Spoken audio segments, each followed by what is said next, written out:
आप सभी को आने वाले महापर्व दीपावली की हार्दिक शुभकामनाएं। आज हम इस बार की दीपावली के महापर्व पर होने वाली पूजा और उसके मुहूर्त पर विस्तार से चर्चा करने जा रहे हैं। इसका कारण त्योहार के दिन में आ रही भ्रांतियां, दिन, मुहूर्त और समय को लेकर के ये दुविधाएं हैं, उनको प्रख्यात विद्वान शास्त्री राजेश मिश्रा जी ग्रह नक्षत्रों का अध्ययन करके उसके अध्ययन के आधार पर विस्तार से जानकारी देंगे कि कौन से दिन कौन सा मुहूर्त है। इस बारे में आपको हम पहले एक रूपरेखा बता देते हैं।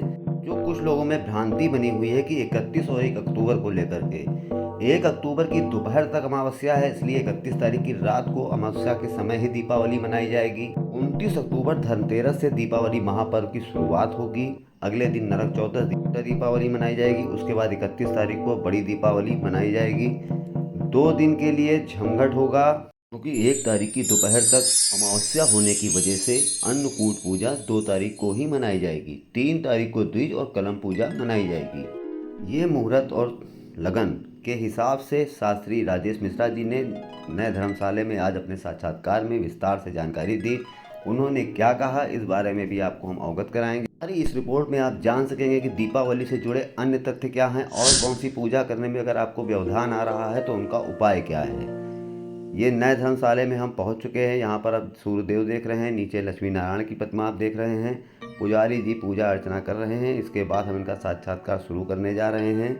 आगे हमें प्रख्यात विद्वान शास्त्री राजेश मिश्रा जी विस्तार से जानकारी देकर बताएंगे कि त्योहार पे किस दिन कौन सी पूजा होनी है और कौन सा ग्रह नक्षत्र है, कौन सा मुहूर्त है। इसके साथ ही अलैया बलैया जलाए जाने के बारे में भी जानकारी देंगे कि अक्सर ऐसा देखा जाता है कि अलैया बलैया अक्सर कहीं को उपलब्ध नहीं हो पाती और उसको जला भी नहीं पाते। उस दशा में क्या करना है, इसके क्या उपाय हैं, इस बारे में शास्त्री जी हमको विस्तार से जानकारी देंगे और उसका उपाय क्या है ये भी हमें बताएंगे। ये शास्त्री जी को आप देख रहे हैं, धनोखर और घंटाघर के बीच स्थित विश्राम सदन से बात शुरू करते हैं। मिश्रा जी जो हमें बताएंगे कि वर्तमान में आने वाले महापर्व दीपावली पर कि कौन कौन से शुभ मुहूर्त है और उनको लेकर के जो दुविधाएँ हैं उनका निवारण करेंगे। स्वागत है आपका करनी करने पर शास्त्री जी। शास्त्री जी बताइए कि कैसे पर्व की शुरुआत में जो सबसे पहले धनतेरस पड़ेगा, धनतेरस के बाद कैसे मुहूर्तों का मुहूर्त आने वाले हैं और किस तरह से उनका पालन करना है। पहली बात तो आप और आपके करने चैनल को धन्यवाद, जो आप समय समय पर लोगों को इस विषय में जानकारी देते रहते हैं।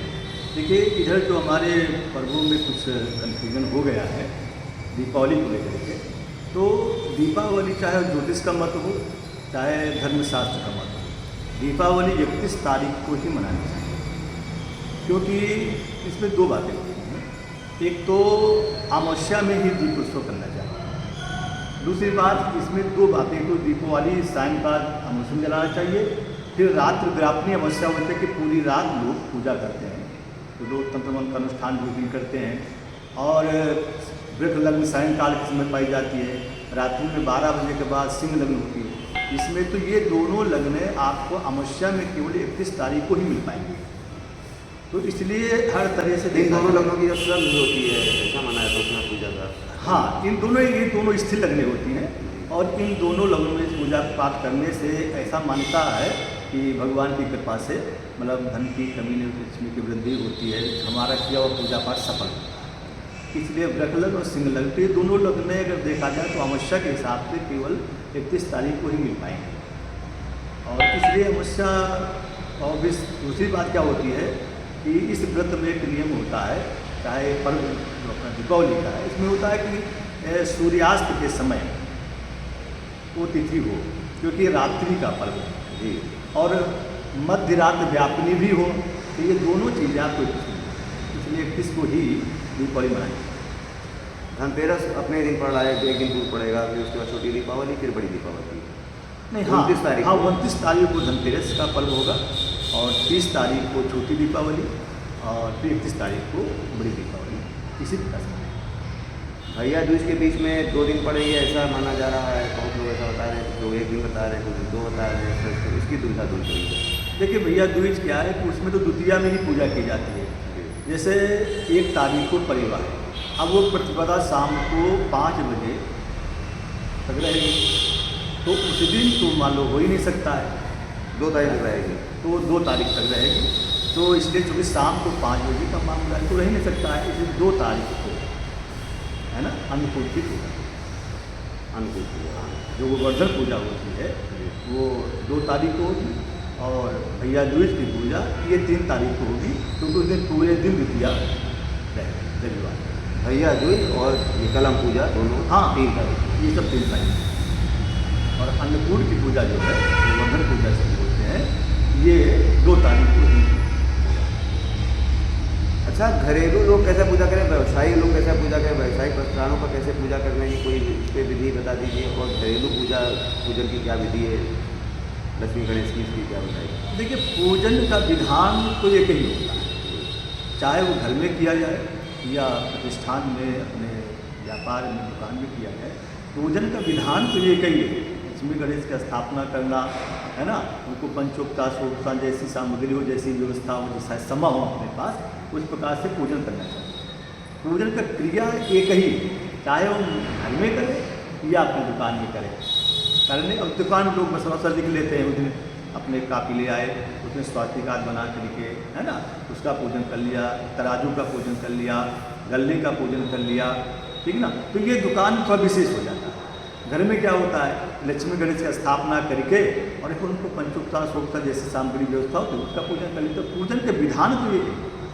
अच्छा, अलैया बलैया ऐसे बहुत जगह पर लोग नहीं जलाने का होता है, नई बस्तियाँ जहाँ पर बस रही हैं वहाँ पर नहीं, तो वो लोग क्या करें जहाँ अलैया बलैया वो लोग नहीं जला पा रहे हैं, डाल पा रहे हैं।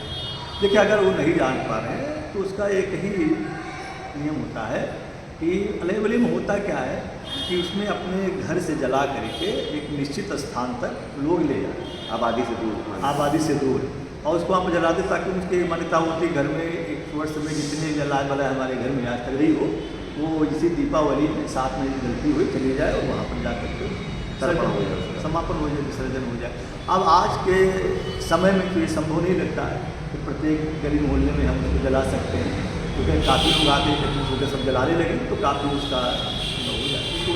तो उसमें करना क्या चाहिए कि घर से जला करके अगर कुछ भी अलग नहीं जा सकते हैं तो कोई भी चीज़, जैसे मान लीजिए हम एक दीपक ही जला लें, एक बड़ा दीपक जला लें, उस दीपक को जला करके और अपने घर के लोगों पे से उतार करके और उसी को अलैया बलैया मान करके ले जाकर कहीं पर ऐसे स्थान पर रहा कि जिसको किसी प्रकार की कोई नुकसान नहीं। ये भी एक किया जा सकता है, क्योंकि अब वो तो घी का होना चाहिए, तेल का होना चाहिए, नहीं, वो तो कड़वा तेल का ही माना जाता है। इस प्रकार जितने उतारा वाले होते हैं दीपक, वो कड़वा तेल का ही रहते हैं। जितने सदस्य होते हैं उतने दीपक होंगे कि नहीं, एक ही दीपक से सारे सदस्यों पे उतार करके अपने घर से तो बाहर ले जा करके रखने से अलैया बलैया न जलाने के कारण ये किया जा सकता है। दोनों का फल एक ही है। बहुत बहुत धन्यवाद आपका। तो देखा आपने कि धनतेरस से लेकर के दूज तक की पूजा, कलम पूजन तक समापन होता है। 5 दिनों का महापर्व है। पूरा विधि विधान बताया कि कैसे किस मुहूर्त क्या है। शास्त्री जी ने पूरी एक एक बात बताई कि किस दिन का कौन मुहूर्त है और कौन से शुभ मुहूर्त है और किस समय पूजा करनी चाहिए। करने के लिए मैं दिनेश श्रीवास्तव फिर मिलते हैं अगले कवरेज के साथ। नमस्कार।